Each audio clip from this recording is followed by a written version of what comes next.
আমরা ইমাম আল আযম আবু হানিফা বলেছিনি। সবাই বলল তুমি যে স্রষ্টারে খুঁজে পাও না, আমাদের ইমাম তোমারে স্রষ্টা দেখায় দিবে। সুবহানাল্লাহ পড়ে। সে বলল ঠিক আছে, তাহলে তোমাদের ইমামরা আসতে বলো। কবে? সামনের জুমাবারে ঠিক ভর দুপুরে, দুপুর 2টার দিকে জুমার নামাজের পরে আমিও আসবো, তোমার ইমামও আসবে, ডিবেট হবে। দেখি আমি স্রষ্টার বিপক্ষে আর তোমাদের ইমাম স্রষ্টার পক্ষে, দেখি কে জিতে যায়। এই ডিবেট দেখার জন্য হাজার হাজার মানুষ এসেছে ইরাকের কুফা নগরীতে, হাজার হাজার মানুষ এসেছে। ওই নাস্তিকও এসেছে যে আল্লাহকে বিশ্বাস করে না, স্রষ্টাকে বিশ্বাস করে, সবাই এসেছে। আসে না শুধু ইমাম আবু হানিফা। নাস্তিক কয় তগো ইমাম ডরাইছে, কি বলে তোদের ইমাম ভয় পেয়েছে। উনি এসেছেন 1.5-2 ঘন্টা দেরি করে। 1.5 ঘন্টা দেরি করে যখন উনি আসলেন, নাস্তিক বলে আপনার সাথে কোনো কথা নাই, আপনার তো সময়ের জ্ঞানই নাই, আপনার সাথে কিসের আলাপ?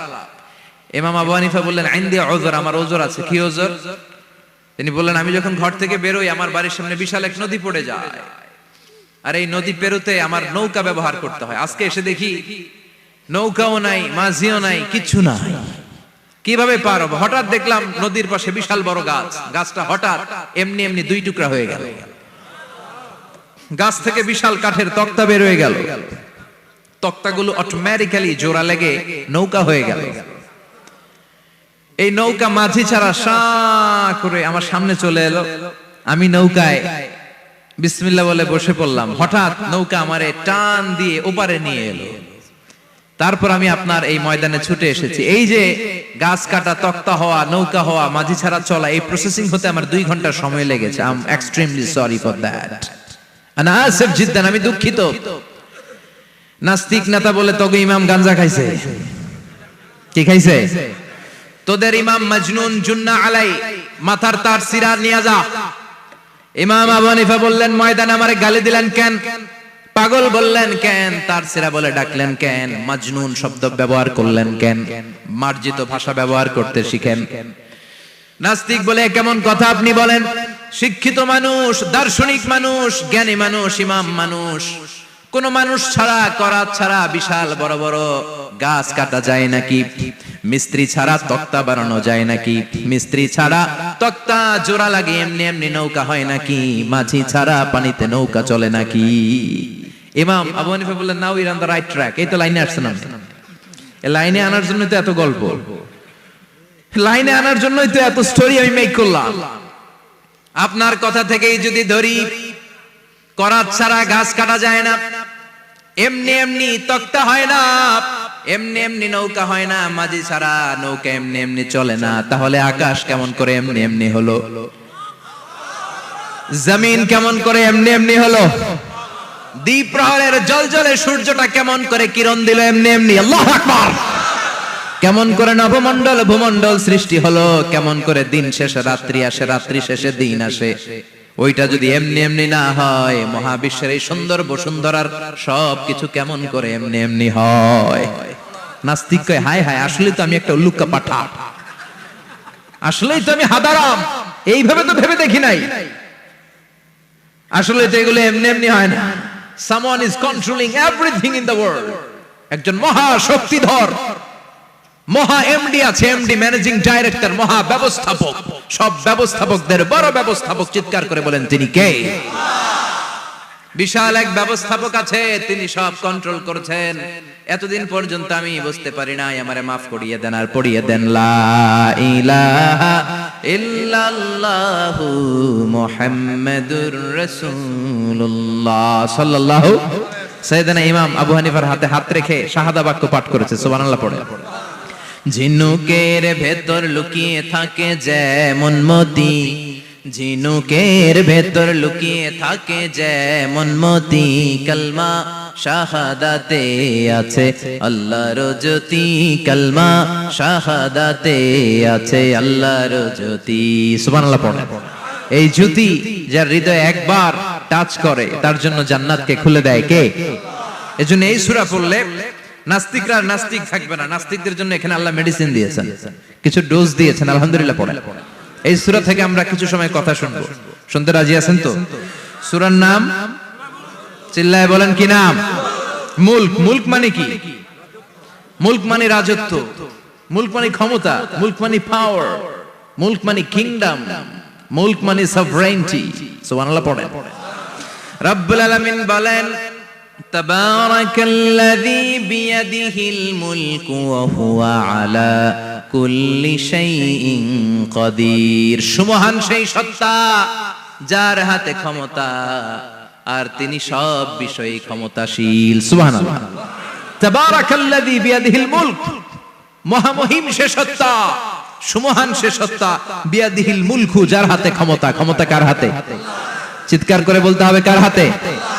নাকি আমাদের হাতে, না সরকারের হাতে, পুলিশের হাতে, র্যাবের হাতে, মাশরাফির হাতে, হিরো আলমের হাতে?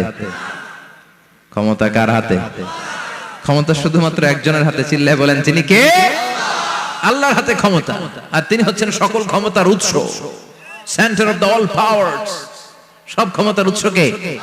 নাকি জনগণ?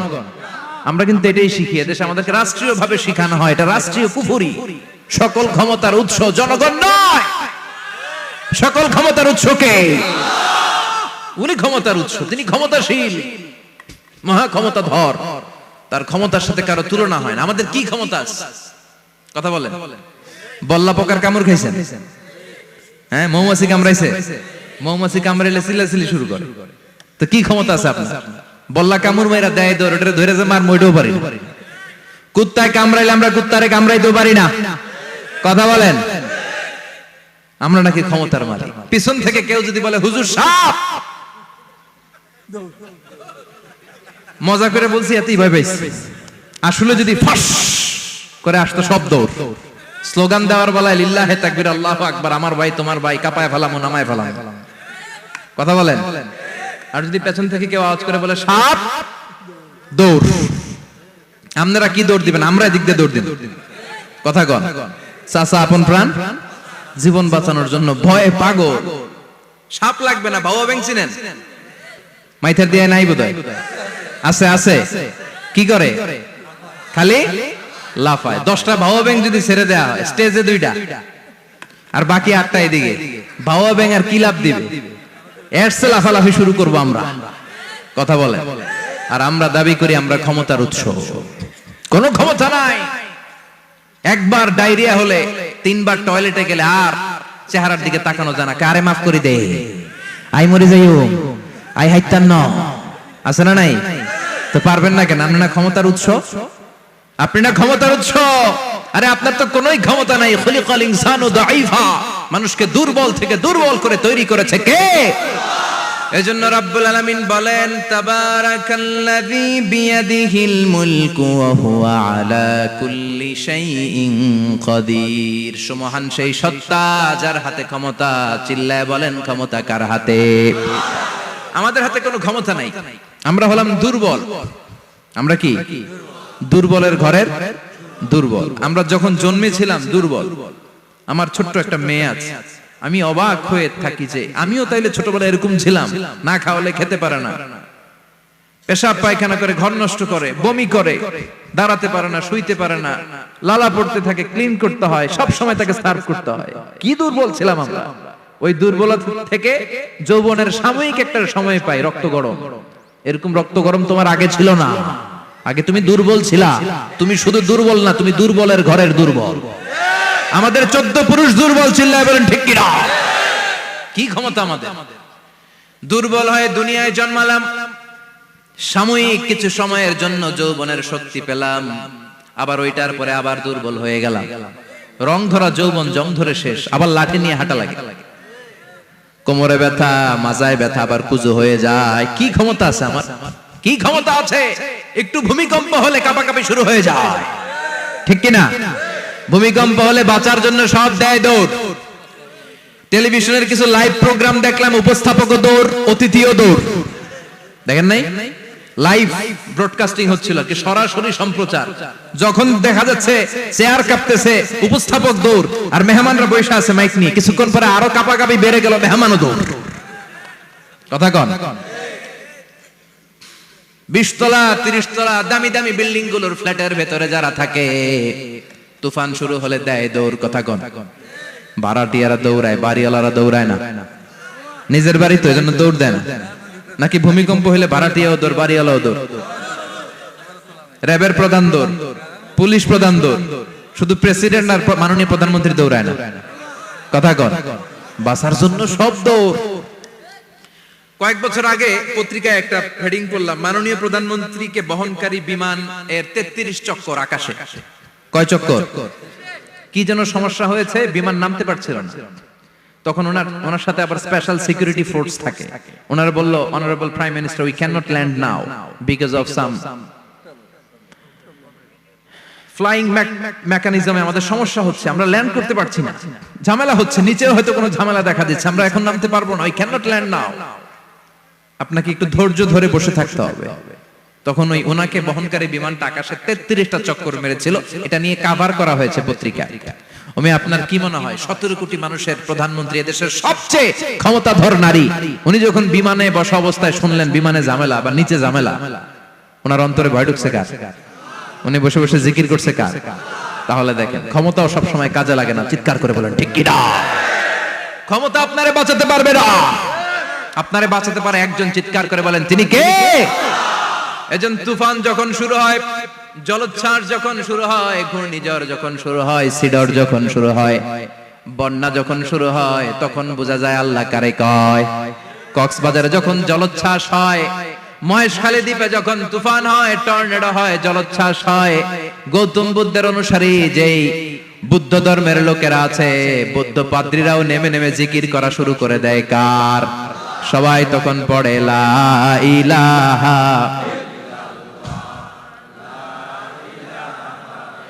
লা ইলাহা ইল্লাল্লাহু মুহাম্মাদুর রাসূলুল্লাহ সাল্লাল্লাহু আলাইহি ওয়াসাল্লাম। বিপদে পড়লে বোঝা যায় আল্লাহ কারে কয়। আমি একবার বিপদে পড়ছি, বরিশাল গিয়েছিলাম, বাসে ফিরে আসতেছি লঞ্চে, ওই লঞ্চে তুফান হয়েছিল। তখন বুঝলাম যে কি ভয়ঙ্কর অবস্থা।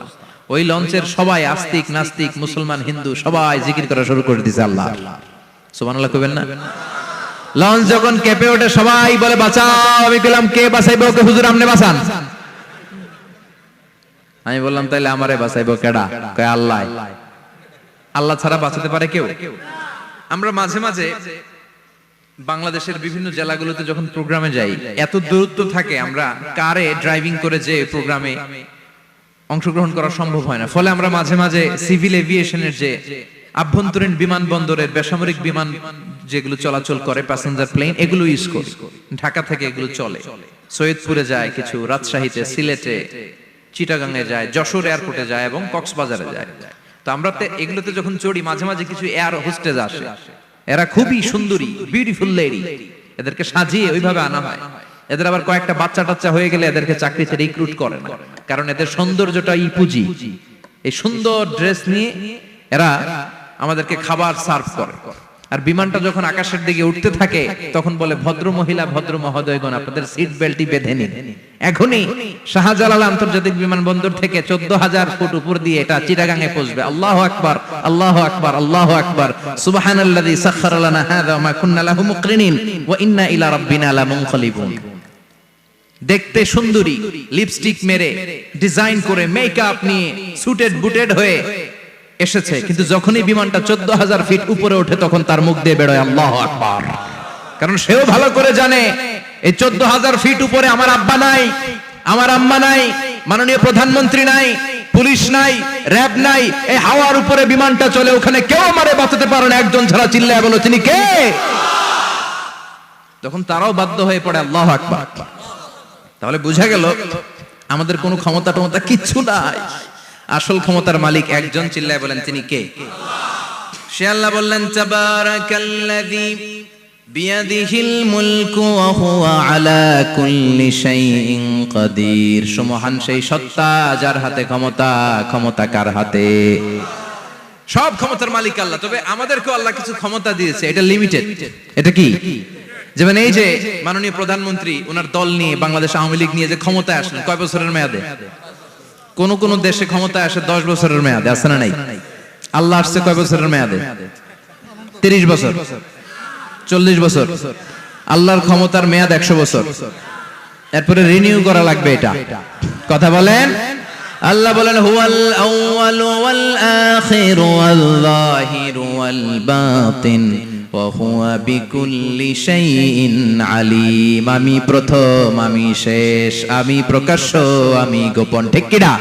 প্রথমে আল্লাহ আল্লাহ, শেষেও আল্লাহ আল্লাহ, আকাশে আল্লাহ আল্লাহ, জমিনে আল্লাহ আল্লাহ। সবাই পড়েন, প্রথমে আল্লাহ আল্লাহ, শেষেও আল্লাহ আল্লাহ, আকাশে আল্লাহ আল্লাহ, জমিনে আল্লাহ আল্লাহ। নিখিল জাহান গায়ে গুণগান তার নামে গায়, আমরাও গাহি তাআলা হামদে বারি তাআলা, হামদে বারি তাআলা, হামদে বারি তাআলা। সুবহানাল্লাহ পড়েন। আল্লাহ বলে আমার ক্ষমতা তোদের মতো 5 বছরের মেয়াদে না, 10 বছরের মেয়াদে না, 20 বছর 30 বছরের মেয়াদে না, আমি চিরকালের জন্য ক্ষমতার চেয়ারে বসা।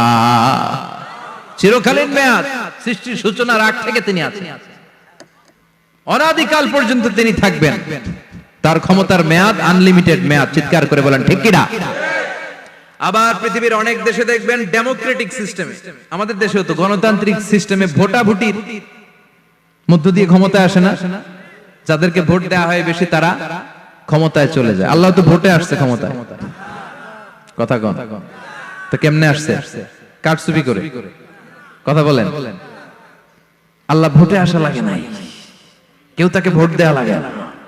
আবার অনেক দেশে আছে মোনার্কি সিস্টেম, রাজতন্ত্র, রাজার পোলা রাজা, আল্লাহর বাপ ছিল রাজা, এই জন্য আল্লাহ রাজা। কথা বলেন না, আল্লাহ রাজতন্ত্রের সিস্টেমেও আসে নাই। আবার অনেক দেশে আছে ডিক্টেটরশিপ, একবার ক্ষমতা পাইলে মাগার চেয়ার ছাড়ে না। আছে না নাই? 20 বছর 30 বছর চলতেই থাকে, আছে না নাই? আল্লাহ কি এই সিস্টেমে আসছে? আল্লাহর ক্ষমতার সাথে পৃথিবীর কারো ক্ষমতার কোনো মিল নাই। চিৎকার করে বলেন ঠিক কি না? আবার অনেক দেশে কোয়ালিশন করে ক্ষমতায় যেতে হয়, জোট করে। জোটের রাজনীতি এ দেশে আছে না নাই? 4 দলীয় জোট, 10 দলীয় জোট, 14 দলীয়, 18 দলীয়, 20 দলীয়, মহাদলীয়, মহাজোট, সামনে হবে মহাজোট। কথা ঠিক কিনা বলেন? তো আল্লাহ কিরকম জোট করে আসা লাগছে? কথা বলেন। তার মানে আল্লাহর ক্ষমতা আমাদের ক্ষমতা এক নয়। আবার পৃথিবীর অনেক দেশে গণ অভ্যুত্থানের মাধ্যমে অনেককে ক্ষমতা থেকে নামানো হয়, ঠিক কিনা? গণ অভ্যুত্থান হয় না, সেনাবাহিনীরা কু করে না, মিলিটারি কু করে ক্ষমতা থেকে নামায়। তো আমরাও যদি আল্লাহর বিরুদ্ধে একটা আন্দোলন করি, আল্লাহ তো নেমে যাবে, নামানো যাবে না? আচ্ছা আমরা পারলাম, জিনেরা যদি আমাদের সাথে যোগ দেয়, মানুষ জিন ভাই ভাই, আল্লাহর রক্ষা নাই। কথা বলেন, তাও পারা যাবে না? ফেরেশতারাও যদি কয় আমরাও মানি না, তাইলে তো শেষ আল্লাহর গদি। আল্লাহ বলে গোটা বিশ্বের সবাই মিলে যদি আমার বিরুদ্ধে আন্দোলনে নেমে যাস, আমার ক্ষমতার বিরুদ্ধে যদি মিছিল দেয়া শুরু করে দিস, আমার ক্ষমতার 1 ইঞ্চিও কমাতে পারবি না। সুবহানাল্লাহ পড়েন। এজন্য আল্লাহ বললেন তাবারাকাল্লাযী বিয়াদিহিল মুলকু ওয়া হুয়া আলা কুল্লি শাইইন কাদির। সুমহান সেই সত্তা যার হাতে ক্ষমতা, ক্ষমতা কার হাতে? আবার দেখবেন পৃথিবীর অনেক দেশের রাজারা, রাজা সিস্টেম যেখানে বয়সের ভাড়া যখন নুজ্জ হয়ে যায়, 80-90 বছর বয়স হয়ে যায়, স্বেচ্ছায় ক্ষমতা ছেড়ে দেয়, ছেড়ে দিয়ে রিটায়ারমেন্টে যায়। কথা কন, শোনেন নাই মনে হয়? আছে না নাই? অনেক রাজা স্বেচ্ছায় ক্ষমতা ছেড়ে দিয়ে রিটায়ারমেন্টে যায়, বয়সের ভারে নুজ্জ। তো আল্লাহ তো ওই কবে থেকে ক্ষমতায়, বুড়ো হয়ে গেছে না? কথা কন। এখন আল্লাহর চলতে লাঠি লাগে, আগের মতো ক্ষমতা নাই, চোখে সানগ্লাস লাগে, পাওয়ারওয়ালা গ্লাস ছাড়া আল্লাহ মনে হয় দেখে টেকে না। কথা কন। যে ফেরাউনকে আল্লাহ সাগরের জলে ডুবিয়ে মারলো, যেই নমরুদকে আল্লাহ শেষ করে দিল, যেই কারণকে আল্লাহ শেষ করে দিল, সে আল্লাহ আজও আগের ক্ষমতা নিয়ে আছে না নাই? এজন্য বিয়াদিহিল মুলক, তার হাতে ক্ষমতা। ওহুয়া আলা কুল্লি শাইইন কাদির, তিনি চাইলে সব করতে পারেন। তিনি রাজারে প্রজা বানাতে পারেন, প্রজারে রাজা বানাতে পারেন, ধনীরে গরিব বানাতে পারেন, গরিবরে ধনী বানাতে পারেন। তিনি সাগরকে মরুভূমি করতে পারেন, মরুভূমিকে দরিয়া করে দিতে পারেন। তিনি কে? ওয়া হুয়া আলা কুল্লি শাইইন কাদির। তিনি যেটা চান সেটাই করতে পারেন। চিল্লায় বলেন ঠিক কি না? এরপর আল্লাহ বললেন আল্লাযী খালাকাল মাউতা ওয়াল হায়াতা লিয়াবলুয়াকুম আইয়ুকুম আহসানু আমালা। আল্লাহর আদেশে দেহে ঢুকে আল্লাহর আদেশে বের হয়ে যায়, ঠিক কি না? এই যে ছোট্ট বাচ্চাটার দেহের ভিতরে যে রূহ ঢুকলো, কে দিল? 120 দিনের আগে মানব শিশুর দেহের ভিতরে কিন্তু রূহের ফুৎকার হয় না। সহিহ বুখারীর বর্ণনা 40 40 40 340 কত কথা বলেন? প্রথম 40 থাকে নুতফা, তারপরের 40 হয় আলাকা, তারপরের 40 হয় মুদগা, sperm drop, blood clot and then the little flesh. ছোট্ট নাপাক পানি ছিলাম, শুক্রাণু ছিলাম আমরা। কি ছিলাম? শুক্রও ছিলাম না, শুক্রাণু, শুক্রের অণু। এক ফোঁটা শুক্রের মধ্যে 20 কোটি অণু থাকে, ওই 20 কোটির একটা ছিলাম আমি আর আপনি। সুবহানাল্লাহ বাড়িতে গিয়ে বলেন। ডিম্ব আমরা ছিলাম না, আমরা ছিলাম ডিম্বাণু। ডিম্বের এই ডিম্বাণু আর শুক্রাণু দুইটা মিলে আল্লাহ আমাদেরকে বানায় ফেললেন জাইগট, সেখান থেকে এমব্রয়ো, তারপরে আস্তে আস্তে ইনিশিয়াল স্টেজ গুলো শেষে একটার পর একটা স্টেজ পার করে তিনি আমাদেরকে বানালেন আলাকা, সেখান থেকে মুদগা। আমাদের দেহের ভেতরে তিনি স্কেলিটন ভরে দিলেন, কঙ্কাল, মাথার স্কাল দিলেন, খুলি দিলেন, নাক কান গলা দিলেন, আমার রেসপিরেটরি সিস্টেম চালু করে দিলেন। কত ছোট ছিলাম আমি, ক্ষুদ্র ছিলাম আমি। ফালইয়ানযুরিল ইনসানু মিম্মা খুলিকা মিম্মাইন দাফিক। মানুষের উচিত তার সৃষ্টি প্রক্রিয়ার দিকে নজর করে তাকানো। বাবার পিঠ থেকে সবেগে নির্গত হওয়া পানি দিয়ে মায়ের পেটে তোমারে ঢুকায় দিল কে? নাপাক পানি থেকে ছোট্ট ব্যাঙ্গাচির মতো ছিলাম, জোকের মতো মায়ের জরায়ুর দেয়ালে লেগেছিলাম। সেখান থেকে বড় করতে করতে আমার রেসপিরেটরি সিস্টেম, আমার হেয়ারিং সিস্টেম, আমার সব সিস্টেমগুলো তিনি আমার দেহের ভিতরে সেট করে দিল। চিল্লায় কোন সুবহানাল্লাহ। 120 দিনের সার্টেন পিরিয়ড শেষে তিনি দেহের ভিতরে রূহের ফুৎকার দিলেন। দেয়া মাত্রই আমার রুহুতে ধপ ধপ ধপ শুরু হয়ে গেছে। ওই যে ধপ ধপ শুরু হয়েছে, আজও থামে নাই। এই ধপ ধপ থামলে বাঁচবেন, দম ফুরাইলে আমরা ঠুস হয়ে যাবো, ঠিক কিনা? আরে মানুষ রঙিন ফানুষ, দম ফুরাইলে তবু তো ভাই কারোরই নাই একটুখানি। আরে মানুষ রঙিন ফানুষ, রঙিন ফানুষ, আরে মানুষ। সুবহানাল্লাহ বলেন। সে আল্লাহ বললেন, গোলাম, জীবন আর মরণের মাঝখানে আমি তৈরি করেছি রুহু। পৃথিবীর বিজ্ঞানীরা সব বানাতে পারে, কম্পিউটার বানাতে পারে, প্লেন বানাতে পারে, হেলিকপ্টার বানাতে পারে, রকেট বানাতে পারে, কিন্তু গোটা বিশ্বের সব বিজ্ঞানীরা মিলে কি রুহু বানাতে পারে নাকি? কথা বলেন। গত বছর সোফিয়া নামে একটা রোবট আসছিল না? কথা কন। ওটা মাথা উঁচু করে নিচু করে কথা বলতে চায়, মানুষের মতো হতে চায়। আসলে কি মানুষ? ওটার মধ্যে কি রুহু আছে? রুহু বানাইতে পারবে কেউ? এই রুহু নিয়ে যে কত গবেষণা, মুমূর্ষ রোগীদের উপর গবেষণা চালিয়েছে অনেক। বুলেট প্রুফ গ্লাসের ভিতরে মুমূর্ষ রোগীকে রেখে রেখে তারা চেক করতে চেয়েছে আমেরিকান বিজ্ঞানীরা যে রুহু কোন দিক দিয়ে বের হয়। তারা ওজন করে দেখে, মানুষ মরে গেলে কোন লাশের ওজন বেড়ে যায়, কোন লাশের ওজন কমে যায়। যেটাতে কমে গেছে 2-1 কেজি কমে যায়, তার অবাক। কিরা আগে ছিল 80 কেজি, এখন হইছে 78 কেজি, তার মানে 2 কেজি না, এটাই রুহু। এটাই কি? এটা হচ্ছে গবেষণার ধাপ। অনেকগুলো মডিউল তারা আনে, অনেক মুমূর্ষ রোগীকে গ্লাস ফিটিং করা, ইন্টেনসিভ কেয়ারে রেখে তারা অবজার্ভ করে, আর অক্সিজেন মাস্ক খুলে দিয়ে তারা দেখে যে লোকটা ছটফট করে কিভাবে মরে। মরার আগে ওজন মাপ ছিল 80 কেজি, মরে গেছে পরে আবার ওজন দিয়ে দেখে 78 কেজি। কমছে কয় কেজি? বিজ্ঞানে কয় পাইছি। সবাই কয় কি পাইছো? কয় রুহু। কই পাইলেন? কয় আগে 80 এখন 78, 2 কেজি। রুহুর ওজন কয় কেজি? তো বিজ্ঞানীদের সিস্টেম হচ্ছে যে কোনো একটা বিষয়ের উপর গবেষণা চালালে তারা পূর্ণাঙ্গ ডিসিশনে পৌঁছতে পারে না। They couldn't jump to the final conclusion just on one module, based on one module. They cannot do it. তাদের অনেকগুলো মডিউল আনতে হয়। তারা আবার নমুনা আনলো আরেকটা। মুমূর্ষ রোগী, অক্সিজেন চেম্বার লাগানো, মাস্ক লাগানো, এটা খুলে ফেললে মরে যাবে। বুলেট প্রুফ করা গ্লাসের ভিতরে ঢুকিয়ে এটার ওজন মাপ, এটার ওজন 60 কেজি। এবার মাস্ক খোল, মাস্ক খুলছে ছটফট ছটফট করে, এটা শেষ। এবার মাপ দেখ, এবার মাইপা দেখা গেছে 63 কেজি। কয় কেজি বাড়ছে? এক একটার এক এক সিস্টেম হয়েছে, কোনোটা কমে, কোনোটা বাড়ে, কোনোটা কিচ্ছু হয় না। সবাই কয় তাইলে আপনি রুহু পাইলেন কই? আগেরটা কম ছিল, মনে করছিলেন 2 কেজি কমছে, ওইটাই রুহু এখন 3 কেজি বাইরে গেছে, মিলাইবেন কি দিয়া? কথা কন। আল্লাহ ডেকে বলে, গোলাম কিয়ামত পর্যন্ত একটার পর একটা মুমূর্ষু রোগীকে বুলেট প্রুফ গ্লাসের ভেতরে ঢুকাতে পারবি, গবেষণা করতে পারবি, মাগার রুহু খুঁজে পাবি না। চিল্লায় বলেন ঠিক কি না? কারণ এই রুহুর মালিক কে? সে আল্লাহ বললেন, আল্লাযী খালাকাল মাউতা ওয়াল হায়াতা লিয়াবলুয়াকুম আইয়ুকুম আহসানু আমালা। জীবন আর মৃত্যু বানালাম তোমাদেরকে পরীক্ষা করার জন্য। পরীক্ষা আছে না নাই? গোটা দুনিয়াটাই পরীক্ষা। আল্লাহ যারে পছন্দ করে বেশি তার পরীক্ষাও।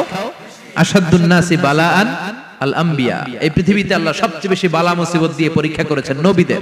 কারণ নবীরা আল্লাহর কাছে কম প্রিয় না বেশি প্রিয়? যেহেতু প্রিয় বেশি, পরীক্ষা। এজন্য মুমিনের উপর যদি পরীক্ষা আসে, মুমিনের উপর যদি অত্যাচার আসে, মুমিনের উপর যদি ধৈর্যের পরীক্ষা আসে, জেল জরিমানা আসে, মুমিন ওইটারে ভয় পায় না। মুমিন ভয় পায় একজনকে। চিল্লায় বলেন তিনি কে? কারণ আল্লাহর ঘোষণা, ওয়ালা তাহিনু ওয়ালা তাহজানু। ঘোষণাটা কার? ভয় নাই, তোদের চিন্তা নাই।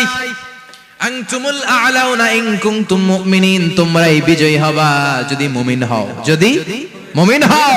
এজন্য ধৈর্যের পরীক্ষা দিতে হবে, আল্লাহর উপর তাওয়াক্কুল করতে হবে, অত্যাচার আর জুলুম আল্লাহর নামে সহ্য করে যেতে হবে। চিল্লায় বলেন ঠিক কি না? কারণ মুসলিমের সাথে আল্লাহ থাকে। মুসলিমের বদদুয়াকে বিশ্বনবী ভয় করতে বলেছেন। কারণ মুসলিমের বদদুয়ার মাঝে আর আল্লাহর মাঝে পর্দা থাকে। যারা দুনিয়ার বুকে জুলুম করে তাদেরকে ক্ষমতার মসনদ থেকে নামিয়ে দেয় কে? আর যারা মজলুম হয়, যাদের রক্ত দিয়ে জমিন ভেজে, তাদেরকে জমিনের ক্ষমতা দিয়ে দেয় কে? আর যারা রক্ত ঝরায়, ইতিহাস বলে তারা শেষ পর্যন্ত প্রাণ আর জান নিয়ে পালাবার জায়গাটা পায় না। চিল্লায় বলেন ঠিক কি না? এজন্য মুমিন খুব ভালো করে জানে, রাত্রি যত গভীর হয়, সুবহে সাদিকের সময় কাছে আসতে থাকে। গর্ভবতী নারীর পেটের জ্বালা যন্ত্রণা, ব্যথার পেইন যত বাড়ে, নতুন মেহমান আগমনের সময় কাছে আসতে থাকে।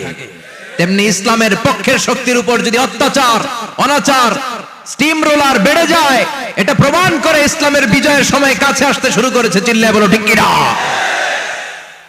এজন্য রাব্বুল আলামিন ডেকে বলেন, গোলাম লিয়াবলুয়াকুম আইয়ুকুম আহসানু আমালা। কে ভালো আমল করো, কে খারাপ আমল করো, এজন্য আমি জীবন মরণ তৈরি করেছি। চিল্লায় কোন ঠিক কি না? এরপর আল্লাহ বললেন, ওয়ালাকাদ যায়্যানাস সামাআদ দুনিয়া বিমাসাবিহা ওয়া জাআলনাহা রুজুমান লিশ-শায়াতিন। সুবহানাল্লাহ বলেন। ওয়ালাকাদ যায়্যানাস সামাআদ দুনিয়া। মাইকম্যান কোথায়? সাউন্ডটা বাড়াও। এত দুর্বল কেন তোমার সাউন্ড? মনে হচ্ছে আমি মাইক ছাড়া কথা বলছি। সাউন্ডটাকে স্ট্রং করো। ওয়ালাকাদ যায়্যানাস সামাআদ দুনিয়া। I have beautified the closer sky with candles, with light and stars. আল্লাহ বললেন, আমি দুনিয়ার আকাশকে তারা দিয়ে সুশোভিত করেছি। আকাশে তারা আছে না নাই? এগুলো এমনি এমনি হয়েছে না? তৈরি করছে কে? বিশ্বাস হয়? কোনো সন্দেহ আছে? এখন তো লাইটিং ফাইটিং এর যুগে তারার যে কি সৌন্দর্য আমরা বুঝি না। আমরা যখন ছোটবেলা গ্রামে যেতাম, রাতের বেলা তারার মেলা, কি সুন্দর, একটার চেয়ে একটা সুন্দর। শুকতারা, ধ্রুব তারা, সপ্তর্ষি মণ্ডল, 7টা তারার একটা চেইন আছে, চিনেন এগুলো? কি সুন্দর তারা। এগুলো তৈরি করে রেখেছে কে? প্রথম আকাশের মহাশূন্যকে আল্লাহ এই তারকা দিয়ে বিউটিফাই করেছেন। It's a candle. আল্লাহ সাজিয়ে রেখেছেন। আমরা খালি চোখে যেটা দেখি এটা কিন্তু আকাশ না, এটা প্রথম আকাশ নয়। প্রথম আকাশ যে কত দূরে আমেরিকার নাসার বিজ্ঞানীরাও জানে না। খালি চোখে আমরা যা দেখি এটা প্রথম আকাশের মহাশূন্য। এর অনেক অনেক অনেক উপরে প্রথম আকাশ। এরপরে দ্বিতীয় আকাশের মহাশূন্যের স্তর শুরু, এরপরে দ্বিতীয় আকাশ, তারপরে তৃতীয় আকাশের মহাশূন্যের স্তর শুরু, তারপরে তৃতীয় আকাশ। একটার চেয়ে আরেকটা বড়। প্রথম আকাশের চেয়ে দ্বিতীয় আকাশ কত বড় বলি? আপনার হাতের আংটিটা যদি সাহারা মরুভূমিতে আপনি ছুঁড়ে ফেলে দেন, পুরো মরুভূমির তুলনায় আংটি যত ছোট, আল্লাহর দ্বিতীয় আসমানের তুলনায় আল্লাহর প্রথম আসমানটা ঠিক তত ছোট। একটার চেয়ে একটা বড়, একটার চেয়ে একটা বড়। সূর্য দেখে আমরা অবাক হয়ে যাই। 9,30,00,000 মাইল দূরে, এই পৃথিবীর চেয়ে 13 লক্ষ গুণ বড়। এটার সানশাইন, আলো আসতে পৃথিবীতে 8 মিনিট 18 সেকেন্ড লেগে যায়। আমরা মনে করছি সূর্যই বড়। আমরা বসে আছি মাইথার দিয়াতে, তাই না? এই জায়গাটার নাম কি? মাইথার দিয়া। কি খালি এতটুকু প্যান্ডেলের সমান? কত বড় মাইথার দিয়া! এই পুরো মাইথার দিয়ে কোন থানায় পড়ছে? দাউদকান্দি। দাউদকান্দি হচ্ছে কুমিল্লার 16টা থানার একটা, ঠিক কিনা? 16 থানা মিলে কুমিল্লার একটা জেলা। এরকম কয়টা জেলা আছে? 64 জেলা। এই 64 জেলা মিলে আমাদের সুজলা সুফলা শস্য শ্যামলা ডিজিটাল বাংলাদেশ। কথা কন। আর বাংলাদেশ হচ্ছে পৃথিবীর সবচাইতে বড় দেশ। হ্যাঁ, 64 জেলা, এরপরে ছোট। যাদের অ্যাটলাস ম্যাপ নিয়ে যাদের ধারণা আছে তারা দেখবেন বাংলাদেশ এই শব্দটা লেখার জায়গাও আমরা পাই না। মানচিত্রে বাংলাদেশ শব্দটা লেখার জায়গা পায় না। বিআরএ উঠে যায় ইন্ডিয়ার উপর, আর ডিএসএ উঠে যায় আবার ইন্ডিয়ার উপর। মাঝখানের দুইটা অক্ষর বাংলাদেশের উপরে পড়ে। চিল্লায় বলেন ঠিক কিনা? কত ছোট দেশ। পাশের ইন্ডিয়া 20-25 গুণ বড়। ইউরোপ আমেরিকার অনেক দেশ আছে, আমেরিকায় বাংলাদেশের চেয়ে শতগুণ বড়। কানাডা কয়েকশো গুণ বড়, রাশিয়া কয়েকশো গুণ বড়। এরকম প্রায় 200 দেশ নিয়ে পৃথিবীর স্থলভাগ, আর 70% হচ্ছে শুধু পানি। এই সব মিলে আমাদের এই পৃথিবী। আর এত বড় পৃথিবীর চেয়েও নাকি সূর্য 13 লক্ষ গুণ বড়। তার মানে সূর্যই বড় না, সূর্যের চেয়ে অনেক বড় তারা আছে। সূর্যের পরে পৃথিবীর সবচেয়ে কাছের যে তারা বা স্টার, ওটার নাম হচ্ছে প্রক্সিমা সেন্ট্রাই। নাম কি? প্রক্সিমা সেন্ট্রাই। এরপরে আলফা সেন্ট্রাই এ, আলফা সেন্ট্রাই বি, ইটা ক্যারিনা, বেটেলজিউস, এরকম একটার পর একটা তারা। যেই সূর্য পৃথিবীর চেয়ে 13 লক্ষ গুণ বড়, বেটেলজিউস নামে একটা তারা আছে, ওটা সূর্যের চেয়ে 33 কোটি গুণ বড়। তার মানে কি বেটেলজিউসই সবচেয়ে বড় না? ছোট্ট একটা তারা। এই বেটেলজিউসরে খেয়ে ফেলাইতে পারে এরকম 1000 কোটি গুণ বড় সাইজের তারা আছে না নাই? এরকম কয়েক বিলিয়ন তারা নিয়ে আমাদের গ্যালাক্সি গঠিত। আমাদের গ্যালাক্সি, এটার নাম মিল্কি ওয়ে। এটার নাম কি? আমাদের গ্যালাক্সি। এই গ্যালাক্সিতে আমাদের অবস্থান। এরকম কত হাজার কোটি গ্যালাক্সি আছে আমেরিকার নাসার বিজ্ঞানীরাও জানে না। আমাদের গ্যালাক্সির সবচেয়ে কাছের যে গ্যালাক্সি, ওই গ্যালাক্সিটার নাম হচ্ছে অ্যান্ড্রোমেডা। কি নাম? অ্যান্ড্রোমেডা। আমাদের গ্যালাক্সি থেকে কেউ যদি কাছের গ্যালাক্সি অ্যান্ড্রোমেডাতে যেতে চায়, তার 2.5 মিলিয়ন লাইট ইয়ার্স সময় লেগে যাবে। কথাটা কঠিন হয়ে গেছে, আমি ভেঙে বলি, তারপরে সুবহানাল্লাহ কই। আমাদের গ্যালাক্সির নাম মিল্কি ওয়ে। মিল্কি ওয়ে থেকে যদি কেউ অ্যান্ড্রোমেডাতে যেতে যায়, কত সময় লাগবে? 2.5 million light year. Light year মানে আলোকবর্ষ। আলোর গতিতে যদি ছোটা যায়, 2.5 মিলিয়ন মানে হচ্ছে প্রায় 25 লক্ষ। তাহলে পৃথিবীতে সবচেয়ে দ্রুতগামী যে বিষয়টা আবিষ্কৃত হয়েছে সেটা হচ্ছে আলো। এই যে লাইট মারলে যে ছুটে, এই লাইট প্রতি সেকেন্ডে 1,86,000 মাইল বেগে ছুটতে পারে। 1 মিনিটে না, 1 ঘন্টা না, 1 মিনিটে না, 1 সেকেন্ডে আলো চলে যায় কয় মাইল? 1,86,000 কোটি। আপনি কল্পনা করতে পারেন? হয়তো মাথা নাড়াইতেছেন। এটা কি কল্পনা করা যাবে? আমার তো তার ছিঁড়ে যাচ্ছে। 1 সেকেন্ডে নাকি আলো ছুটে 1,86,000 মাইল বেগে। 1 সেকেন্ড শব্দ কইতে তো 2 সেকেন্ড লাগে। কথা কন। এর মধ্যে আলো চলে গেছে 1,86,000 মাইল। তো কোন রকেট যদি আপনি পান, যে রকেট দিয়ে সেকেন্ডে 1,86,000 মাইল বেগে রকেটটা ছুটবে প্রতি সেকেন্ডে, খেয়াল করেন, ঘন্টায় না, মিনিটে না, কিসে?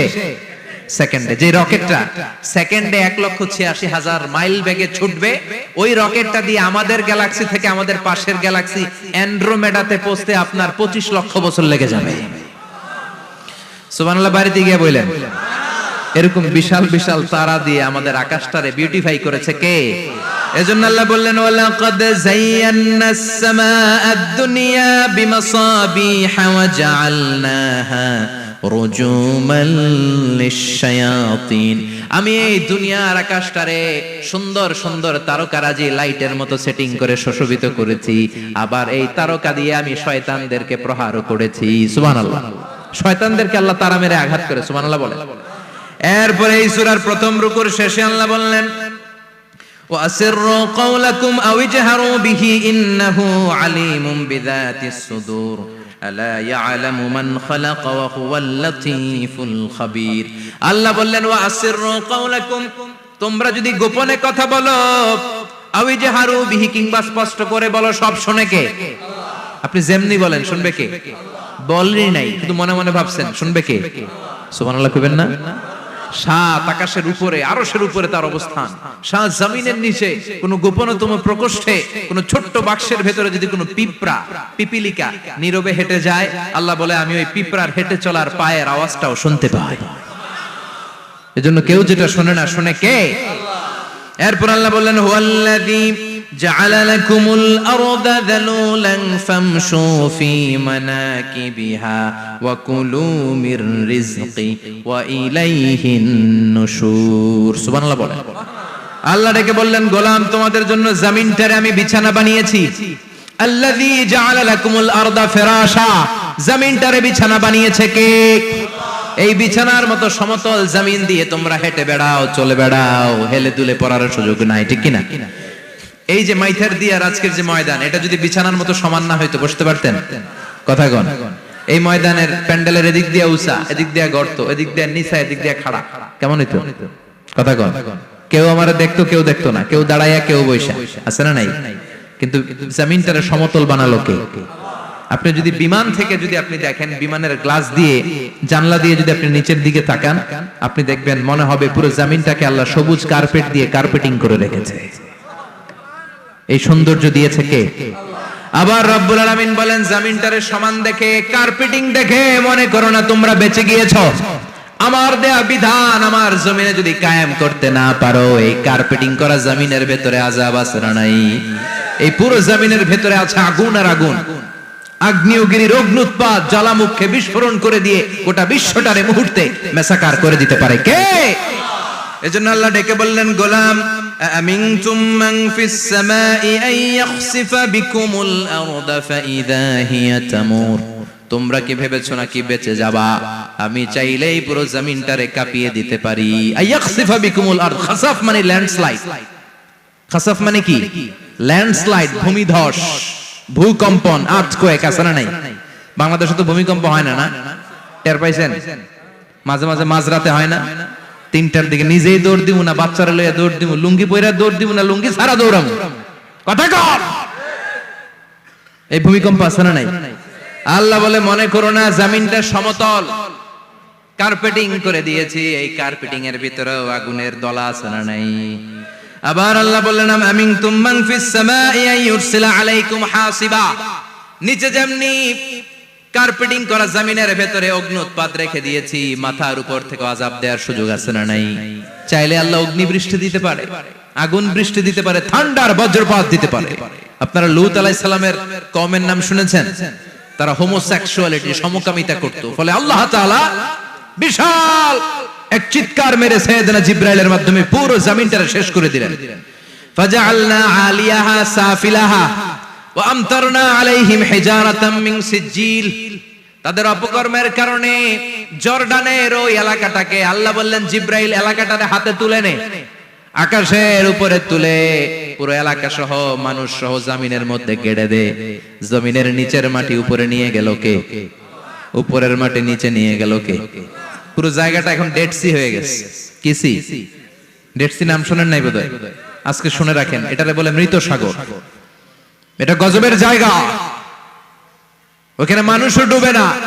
লবণের ডেনসিটি, সল্টের ডেনসিটি এত হাই, এই পানির মধ্যে এত গজব, এর মধ্যে কোনো মাছ জন্মায় না, চিংড়ি জন্মায় না, কাঁকড়া জন্মায় না, ব্যাঙ হয় না, শ্যাওলা হয় না, কিচ্ছু বাঁচে না। এটা গজবের জায়গা। চিল্লায় বলেন ঠিক কিনা?